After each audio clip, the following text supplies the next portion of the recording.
এক সময় সবুজে ঘেরা গন্ধর্বপুর নামের ছোট্ট এক গ্রামে থাকতো এক মেয়ে। নাম তার ফাতিহা। তার গায়ের রং ছিল রাতের মতো কালো, কিন্তু তার মন ছিল আকাশের মতো বিশাল, আর হৃদয় ছিল সোনার মতো পরিষ্কার। ফাতিহা গ্রামের মানুষদের সাহায্য করত, কিন্তু কেউই তাকে সুন্দর বলতো না। সবাই ডাকতো কালো ফাতিহা। ওই দেখো, কালো ফাতিহা আসছে, পুকুরে নামলে পানি কালো হয়ে যাবে।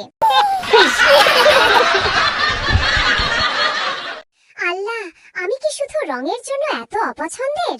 বন্ধুরা পাশে আসে। রাতে ফাতিহা মন খারাপ করে বসেছিল। ঠিক তখন তার বন্ধুরা এলো, বানর মণি, গরু গৌরী আর হাঁস ফুলি। মণি চঞ্চল কণ্ঠে, ফাতিহা কাঁদিস না, তুই জানিস চাঁদ সাদা কিন্তু আকাশ কালো, দুজনেই সুন্দর নিজের মতো করে। তুই আমাদের যত্ন করিস, তোর মনটাই তো সবচেয়ে সুন্দর। ফুলি নরম মিষ্টি কণ্ঠে, আমরা তোকে রঙে দেখি না, মমতায় দেখি। ফাতিহা চোখে জল নিয়ে, তোমরা সত্যি আমার বন্ধু। সেদিন রাতে ফাতিহা ঘুমিয়ে পড়ল।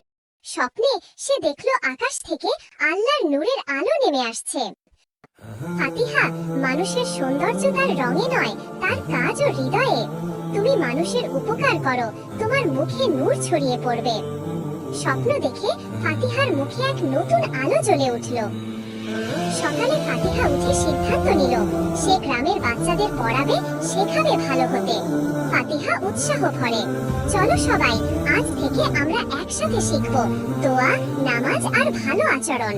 বাচ্চারা একসাথে, ইয়েস, ফাতিহা আপা সেরা। দিন গড়াল, মাস পেরোল, ফাতিহার ভালোবাসায় বদলে গেল নূরপুর গ্রাম। যে মেয়েরা একসময় তাকে নিয়ে হাসতো, তারাই এখন এসে বলছে গ্রামের মেয়ে এক লজ্জা ভরে, ফাতিহা তুই সত্যি সুন্দর, সবচেয়ে সুন্দর।